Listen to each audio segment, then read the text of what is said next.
হযরত সুলাইমান কিভাবে জিনদের সঙ্গে যুদ্ধ করতেন, আসুন জেনে নিই সেই ঘটনা। এক সময় হযরত সুলাইমান তার উড়ন্ত সিংহাসন নিয়ে একাকী ভ্রমণ করছিলেন। পথিমধ্যে তিনি দেখলেন এক জিন আতঙ্কিত অবস্থায় তার কাছে হাজির হল। সুলাইমান জিজ্ঞেস করলেন, কি হয়েছে তোমার? এত ভীতু কেন?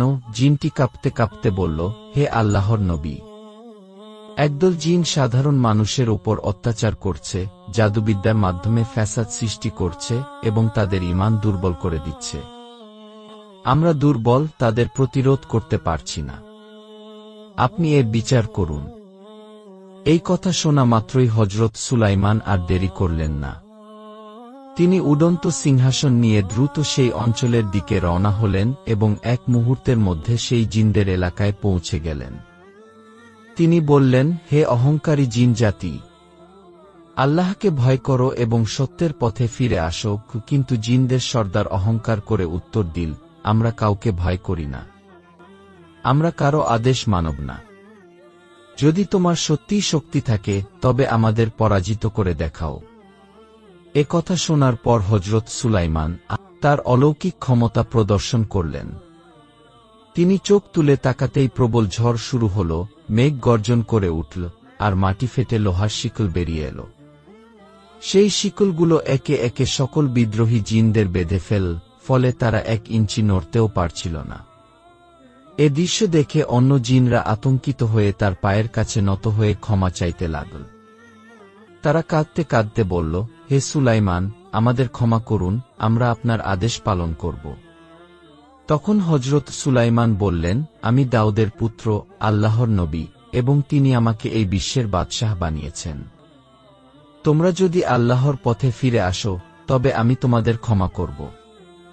কিন্তু যদি পুনরায় অন্যায় কর তবে শাস্তি অনিবার্য। ও এইভাবে হযরত সুলাইমান জিনদের শাস্তি দিয়ে তাদের বিদ্রোহ দমন করেন এবং তাদের আল্লাহর পথে ফিরিয়ে আনেন। এবং সুলাইমান আলাইহিস সালামকে নবী হিসেবে মেনে নেয়, আর তারা ওয়াদা করে যতদিন তারা এই পৃথিবীতে থাকবে ফাসাদ সৃষ্টি করবে না এবং মানুষকে অত্যাচার করবে না। আর এভাবেই পৃথিবীতে সকল জিনেরা হযরত সুলাইমান আলাইহিস সাল্লামের সমস্ত হুকুম মেনে চলল। মানুষ ছাড়াও জিনেরা হযরত সুলাইমান আলাইহিস সাল্লামের রাজদরবারে যাওয়া আসা করতেন। দেখদা সুলাইমান আলাইহিস সাল্লাম তার রাজ সিংহাসনে বসেছিলেন। ওই সময় রানী বিলকিস সেখানে হাজির হলেন এবং অত্যন্ত আবদারে সুরে বললেন, হে আল্লাহর নবী হযরত সুলাইমান আলাইহিস সালাম, আপনি তো প্রায়ই আপনার এই উড়ন্ত সিংহাসন নিয়ে এই পৃথিবীর এক প্রান্ত থেকে অন্য প্রান্তে ভ্রমণ করেন। আপনি যদি আমাকে এই উড়ন্ত সিংহাসনে আরোহণ করে এই বিশ্বের বিভিন্ন স্থান এবং আল্লাহ পাকের বিচিত্র সৃষ্টির রহস্য দেখার সুযোগ করে দিতেন। রানী বিলকিসের এই কথা শুনে হযরত সুলাইমান আলাইহিস সাল্লাম কিছুক্ষণ চুপ থাকার পর বললেন, আল্লাহ চাইলে নিশ্চয়ই আপনার এই আশা পূর্ণ হবে। অতঃপর তারা উড়ন্ত সিংহাসনে আরোহণ করলেন এবং হযরত সুলাইমান আলাইহিস সাল্লাম বাতাসকে বললেন, হে বাতাস, যেখানে আল্লাহ তাআলার দেওয়া পৃথিবীর সবচেয়ে অপরূপ সৌন্দর্য স্থান রয়েছে সেখানে নিয়ে চলো। এই কথা বলার সাথে সাথেই বাতাস সেই উড়ন্ত সিংহাসনকে নিয়ে উড়তে লাগল। চলতে চলতে 7 সমুদ্র পার হয়ে গেল। কিছুক্ষণ পর দেখল সমুদ্রের মাঝে একটি অপরূপ সৌন্দর্যময় দ্বীপ রয়েছে। সুলাইমান আলাইহিস সালামের হুকুম মাত্রই বাতাস সেখানেই নামিয়ে দিল। হযরত সুলাইমান আলাইহিস সালাম ও রানী বিলকিস সেই দ্বীপের সৌন্দর্য উপভোগ করছে। রানী বিলকিস দেখল সেখানে সুন্দর সুন্দর পাখি, নাম না জানা কত প্রাণী অপরূপ সৌন্দর্যময় সমুদ্রের মাঝ ঘুরে বেড়াচ্ছে। এটা দেখে রানী বিলকিস বলল, হে আমার প্রতিপালক, হে মহান আল্লাহ, তোমার সৃষ্টির এই পৃথিবী না জানি কত সুন্দর। আল্লাহ, এই পৃথিবীর কোন নিয়ামতকে আমরা অস্বীকার করতে পারব না। এই কথা বলা শেষ হতে না হতেই হযরত সুলাইমান আলাইহিস সালাম গভীরভাবে লক্ষ্য করে দেখল তার মাথার উপর দিয়ে কতগুলো ডানাওয়ালা ঘোড়া দ্রুত গতিতে উড়ে যাচ্ছে। তাদের অপরূপ সুন্দর আকৃতি দেখে হযরত সুলাইমান আলাইহিস সালামের খুবই ভালো লেগে গেল। তাই ওই ঘোড়াগুলোকে দেখার জন্য এক দৃষ্টিতে তাকিয়ে রইল। কিন্তু তাদের দিকে তাকাতে না তাকাতেই খুব দ্রুত গতিতে হযরত সুলাইমান আলাইহিস সালামের দৃষ্টির আড়ালে চলে গেল। অতঃপর হযরত সুলাইমান আলাইহিস সালাম বললেন, আপনি এখানে একটু অপেক্ষা করুন, আল্লাহর দেওয়া এই অপরূপ সৃষ্টি আমি দেখে আসি। এই কথা বলার পর উড়ন্ত সিংহাসন নিয়ে ওই ডানাওয়ালা ঘোড়ার পিছন পিছন যেতে লাগল। কিন্তু ওই ঘোড়াগুলির গতি এত দ্রুত ছিল যে তাদের আর দেখা পেল না, কোথায় যেন অদৃশ্য হয়ে গেল। অবশেষে তিনি ব্যর্থ হয়ে রানী বিলকিসের নিকট ফিরে আসলেন। তারপর রানী বিলকিস ও হযরত সুলাইমান আলাইহিস সাল্লাম উডন্ত সিংহাসন নিয়ে পুনরায় রাজ দরবারে চলে আসলো। পরের দিন হযরত সুলাইমান আলাইহিস সাল্লাম রাজ দরবারে বিশিষ্ট জ্ঞানী গুণী ব্যক্তিদের নিয়ে আলোচনা করছিলেন। তখন সুলাইমান আলাইহিস সালাম বললেন, আপনারা কি কেউ বলতে পারবেন অপরূপ সৌন্দর্যময় ডানাওয়ালা ঘোড়া যারা আকাশে দূরত্ব গতিতে উড়ে যায় তাদের কোথায় পাওয়া যাবে?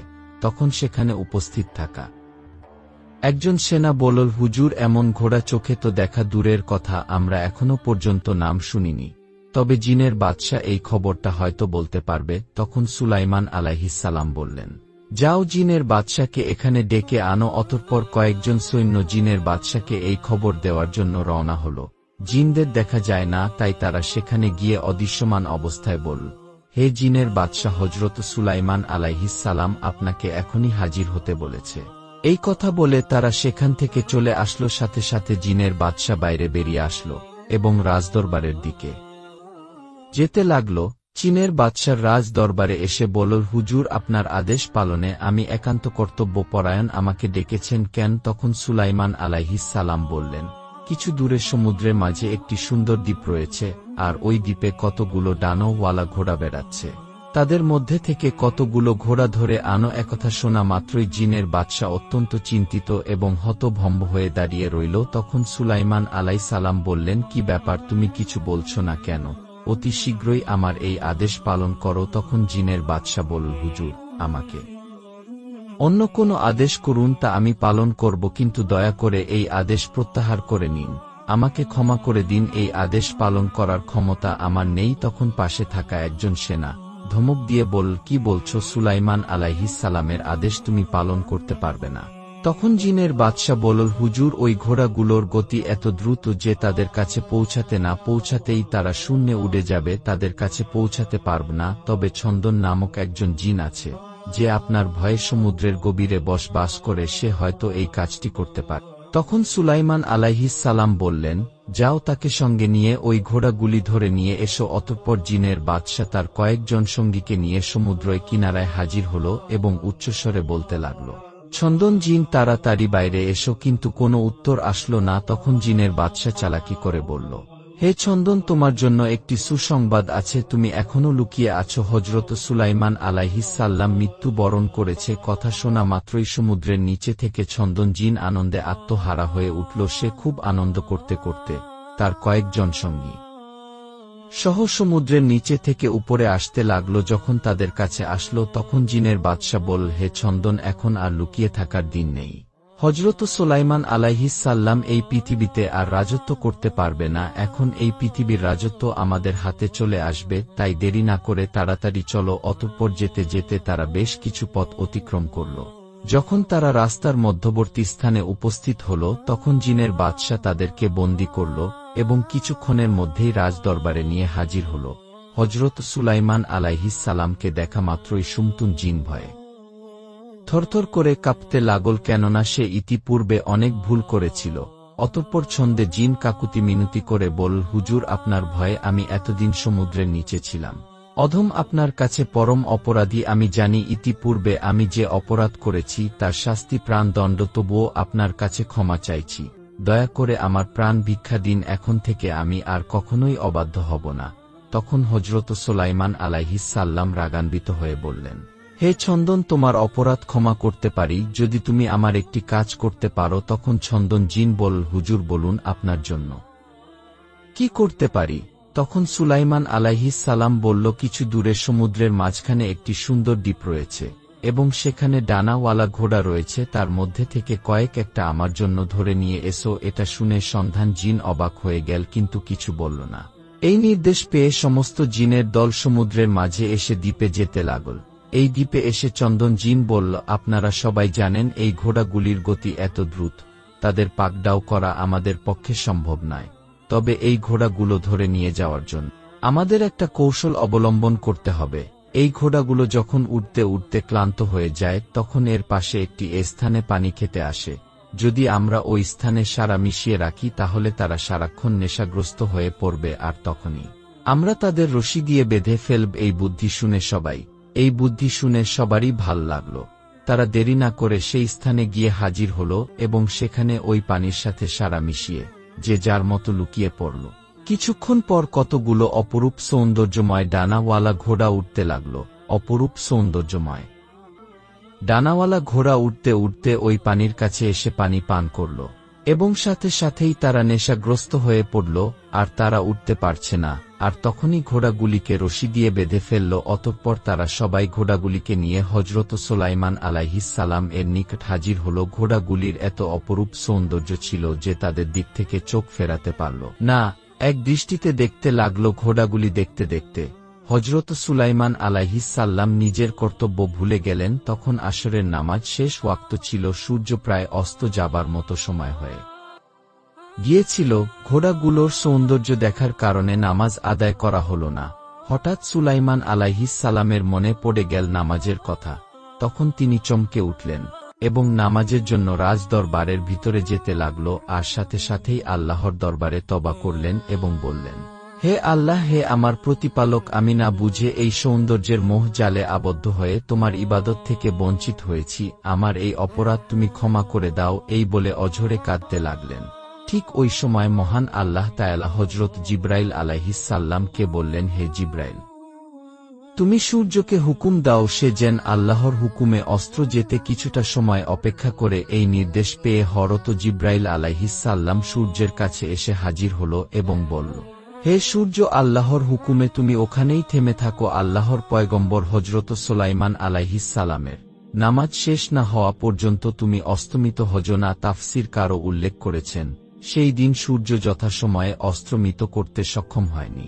এদিকে হযরত সুলাইমান আলাইহিস সালাম খুব তাড়াতাড়ি আসরের নামাজ শেষ করলেন আর সাথে সাথে সূর্য অস্তমিত হল। তখন হযরত সুলাইমান আলাইহিস সালাম মনের দুঃখ মনে নিয়ে অঝরে কান্না করে আল্লাহর দরবারে দোয়া করে বললেন, ওগো আমার আল্লাহ, তুমি তো দয়ালু।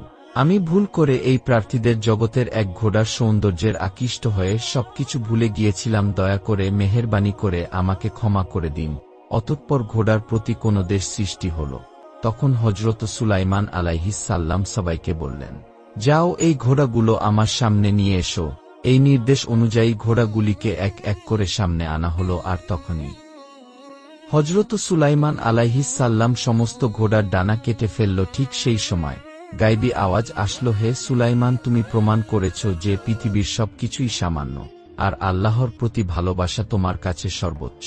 একদিন হযরত সুলাইমান আলাইহিস সালাম সমস্ত মানুষ ও জিন্দেগি নিয়ে দ্বীনের তালিম দিচ্ছিলেন এবং তাকদীর সম্পর্কে আলোচনা করছিলেন। তাদের মাঝে উপস্থিত ছিল সেই সময় সবচেয়ে শক্তিশালী একটি জিন। সে হঠাৎ বলে উঠল, হুজুর, আমার মনে হয় তাকদীর যদি খারাপ থাকে তাহলে আমরা পরিবর্তন করতে পারি। তখন হযরত সুলাইমান আলাইহিস সালাম বললেন, তাকদীর পূর্ব থেকে আল্লাহর নির্ধারিত। সেই জিনটি বলল, না, এটা আমি পরিবর্তন করতে পারব, আমাকে কিছু বছর সময় দিন, আমি এই কাজ সম্পূর্ণ করেই দেখাবো। এই বলে তর্ক করতে লাগল। তখন হযরত সুলাইমান আলাইহিস সালাম তাকে এই কাজ সম্পূর্ণ করতে কিছু বছর সময় দিল। একদিন এই জিনটি একা একা চিন্তা করছিল এই কাজটি সে কিভাবে করবে। সে কোনো এক জায়গা দিয়ে উড়ে যাচ্ছিল।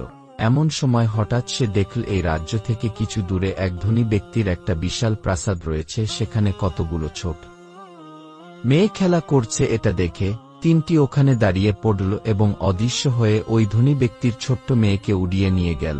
যেতে যেতে সে বহু দূরে গভীর জঙ্গলের মাঝে একটি নির্জন জায়গায় গিয়ে হাজির হল। একটি ঘরের মধ্যে এই ছোট্ট মেয়েকে রেখে দিল। ততক্ষণে সে অজ্ঞান অবস্থায় ছিল, তাই সমস্ত খাওয়ার জিনিসপত্র জিনটি তার কাছে এনে রাখল। কিছুক্ষণ পর যখন ওই ছোট্ট মেয়েটির জ্ঞান ফিরে আসলো, তখন দেখল সে কান্না করছে। এটা দেখে জিনটি একটি দরবেশের রূপ ধারণ করে তার কাছে এসে বলল, তুমি কোনো চিন্তা করো না, কিছুদিন পরে সব ঠিক হয়ে যাবে। এখন এগুলি খেয়ে নিয়ে তুমি বিশ্রাম করো। এদিকে সেই ছোট্ট মেয়েটি কিছুই বুঝতে পারছে না আসলে সে কোথায় এসে পড়েছে। এভাবেই অসুবিধার মধ্যে সেখানেই কাটিয়ে দিল। তাই সে সময়ের সাথে সাথে সবকিছু মানিয়ে নিল। একদিন ওই ছোট্ট মেয়েটি জিনকে বলল, আপনি কি আমার জন্য প্রয়োজনীয় জিনিসপত্র আনতে পারবেন? দিনটি বলল, নিশ্চয়ই পারব, তুমি এই ঘরের মধ্যে থাকো, আমি কিছুক্ষণের মধ্যে ফিরে আসব। এই কথা বলার পর সে যখন ঘরের বাইরে গেল, তখন মেয়েটি দেখল সে লোকটি অদৃশ্য হয়ে যাচ্ছে। এটা দেখে মেয়ে এটি মনে মনে ভাবল, এটা নিশ্চয়ই মানুষ না। কেননা এখানে এত বছর কোনো মানুষের দেখা পায়নি। তখন তার মনে আরও প্রশ্ন উদয় হল এবং ভয়ে ভয়ে একা বাড়ির বাইরের জঙ্গলের দিকে তাকিয়ে রইল। তারপর বেশ কিছু বছর অতিবাহিত হয়ে গেল। এখন মেয়েটি যুবতী বয়সে পরিণত হয়ে গেছে দেখে ওই জিন মনে মনে ভাবতে লাগল, এই মেয়েটি এখন বড় হয়ে গেছে। হযরত সুলাইমান আলাইহিস সালামের কাছে যে তর্ক করছিলাম সেটা জিতে আমি দেখিয়ে দেব। পরের দিন রাতে প্রবল বেগে ঝড় বৃষ্টি শুরু হয়েছে। মেয়েটি একা ঘরের মধ্যে ভয়ে ভয়ে আতঙ্কিত হয়ে আছে। এমন সময় হঠাৎ করেই ঘরের বাইরে থেকে দুইজন ব্যক্তি বলল, বাড়িতে কেউ আছেন? দয়া করে আমাদের একটু আশ্রয় দিন। এই নির্জন জঙ্গলে বহু বছর পরে এমন ঝড় বৃষ্টির দিনে অচেনা অজানা কোনো মানুষের আওয়াজ শুনে সে চমকে উঠল। তখন মেয়েটি বলল, আপনারা কে? তখন ওই লোক দুটি বলল, আমরা মুসাফির, আমরা বিপদে পড়েছি। ঝড় বৃষ্টি থামলে কাল সকালেই আমরা রওনা দেব। তখন ওই মেয়েটি তাদের ঘরের মধ্যে আশ্রয় দিল। দেখল তাদের মধ্যে একজন গরিব অসহায় আর একজন বিশাল ধনী ব্যক্তি। মনে হচ্ছে মেয়েটি কিছু বলল না। সেই রাত অতিবাহিত হয়ে গেল। পরের দিন সকালবেলা তারা এই মেয়েকে জিজ্ঞেস করল, তুমি কে আর এখানে কিভাবে এসেছ? নির্জন জঙ্গলের মাঝে একা কেন? তখন মেয়েটি বলল, আমি তো একটি জিনের হাতে বন্দী আছি। বহু বছর আগে শিশু বয়সে আমাকে সে তুলে নিয়ে এসেছিল। এর বেশি আমি কিছুই জানি না। তবে দয়া করে আপনারা চলে যান, কেননা কিছুক্ষণের মধ্যেই হয়তো জিন এসে পড়বে, তখন তোমাদের ক্ষতি হবে। তখন ওই ধনী যুবকটি বলল, আমরা তোমাকে এই জিনের হাত থেকে বাঁচিয়ে নিয়ে যাব। যুবতী মেয়েটি বলল, তোমরা এই জিনের সাথে মোকাবেলা করতে পারবে না, দয়া করে আপনারা চলে যান। অতঃপর ওই গরিব ব্যক্তিটি বলল, তুমি যে এই যুবককে দেখছ সে আসলে এক ছোট্ট রাজ্যের রাজার ছেলে, আর আমি তার নৌকার মাঝি। আমরা মৎস্য শিকারের জন্য পার হয়েছিলাম, কিন্তু প্রবল ঝড় বৃষ্টির কারণে আমাদের নৌকা ডুবে গিয়েছে।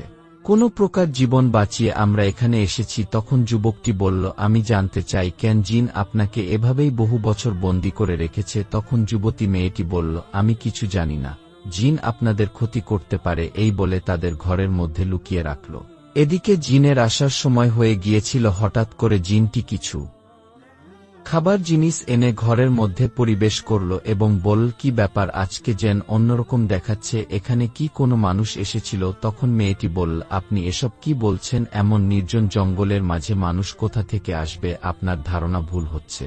তখন জিনটি বলল, ঠিক আছে, আমি চলে যাচ্ছি রাজ দরবারে। আমার কিছু গুরুত্বপূর্ণ কাজ আছে। এখানে আসতে বেশ কয়েকদিন দেরি হতে পারে। এই কথা বলে জিনটি সেখান থেকে চলে গেল। তাদের ইচ্ছা ও নিষ্পাপ মেয়েটিকে নির্জন জঙ্গলের মাঝে এই জিনের হাত থেকে রক্ষা করবে। অতঃপর নৌকার মাঝি বলল, আপনারা দুজন বিবাহ করে নিন এবং এই জঙ্গল ছেড়ে মানুষের মাঝে বসবাস শুরু করুন। আমি একা বাড়ির দিকে রওনা হয়ে যাচ্ছি। কিছুদিন পর লোকজন নিয়ে আপনাদের উদ্ধার করব। এই কথামতো নৌকার মাঝে তাদের বিবাহ সম্পন্ন করল এবং শহরের পথে রওনা দিল। এইভাবে বেশ কয়েকদিন অতিবাহিত হয়ে গেল। দুজনে সুখে শান্তিতে বসবাস করতে লাগল। কিন্তু তাদের ইচ্ছা ছিল জিনের হাত থেকে কোনো রকম পালিয়ে যেতে, কিন্তু সম্ভব হচ্ছে না। অতঃপর কয়েকদিন পর যখন ওই জিনের আসার সময় হল, তখন ওই যুবককে লুকিয়ে রেখেছিল হঠাৎ করে সেখানে হাজির হল এবং মেয়েটিকে বলল, তুমি প্রস্তুত থাকো, আমি তোমাকে আর এই ঘরটিকে উড়িয়ে নিয়ে হযরত সুলাইমান আলাইহিস সালামের দরবারে নিয়ে যাব। আমি এত বছর অপেক্ষা করে আছি শুধুমাত্র একটি তর্ক জেতার জন্য, আর এই শর্ত আমি জিতেই শ্বাস নেব। অতঃপর কিছুক্ষণ পর ওই জিনটি ঘরটাকে নিজের হাতে নিয়ে উঠতে উঠতে হযরত সুলাইমান আলাইহিস সালামের রাজ দরবারের সামনে নিয়ে গেল। তখন ওই জিনটি বলতে লাগল, হুজুর, থেকে 10 বছর আগে আপনার সাথে একটি তর্ক করেছিলাম। আপনি বলেছিলেন ভাগ্য পূর্ব নির্ধারিত, তাকে কখনো পরিবর্তন করা যায় না। কিন্তু এই দেখুন, আমি পরিবর্তন করে দিয়েছি। কেননা এই ঘরের মধ্যে যে মেয়েটি আছে তার সাথে এক রাজার ছেলের বিবাহর কথা ছিল, কিন্তু সে কোনো এক ঝড় বৃষ্টির রাতে নৌকায় ডুবে মারা গেছে। এখন এই মেয়েটির অন্যজনের সাথে বিবাহ দিতে হবে। দেখুন আমি লেখা ভাগ্যকে কিভাবে পরিবর্তন করে দিয়েছি। তখন হযরত সুলাইমান আলাইহিস সালাম বললেন, এই ঘরের দরজা খুলুন। একজন সৈন্য ওই ঘরের দরজা খুলল। ঘরের মধ্যে থেকে মেয়েটি একা না, মেয়েটির সাথে তার স্বামী বাইরে বেরিয়ে আসলো। অতএব জিনটি এটা দেখে হতভম্ব হয়ে গেল। সে কিছুতেই নিজের চোখকে বিশ্বাস করতে পারছে না। তখন সুলাইমান আলাইহিস সালাম বললেন, তুমি কে আর ঘরের মধ্যেই বা কি করছিলে, আর তোমার সাথে যুবকটিকে? তখন মেয়েটি তার সমস্ত কথা সুলাইমান আলাইহিস সালামের নিকট খুলে বলল। তখন সুলাইমান আলাইহিস সালাম জিনটিকে প্রাণদণ্ডের নির্দেশ দিলেন। প্রিয় দর্শক, এই ঘটনা থেকে আমাদের অনেক কিছু শেখার আছে। পৃথিবীতে যতই মূল্যবান কিছু থাকুক না কেন, আল্লাহর কাছে তা খুবই সামান্য। তাই পৃথিবীর লোভে বশবর্তী হয়ে আমরা যেন সেই আখিরাতকে ভুলে না যাই, যেভাবে পৃথিবীর সমস্ত নবী রাসূল আল্লাহর হুকুম পালন করে গেছেন। আমাদের উচিত আল্লাহর হুকুম পালন করা এবং নবী রাসূলের পথ অনুসরণ করা। আল্লাহ তাআলা যেন আমাদের সকলকে সঠিক পথে চলার তৌফিক দান করুক। আমিন। আসসালামু আলাইকুম।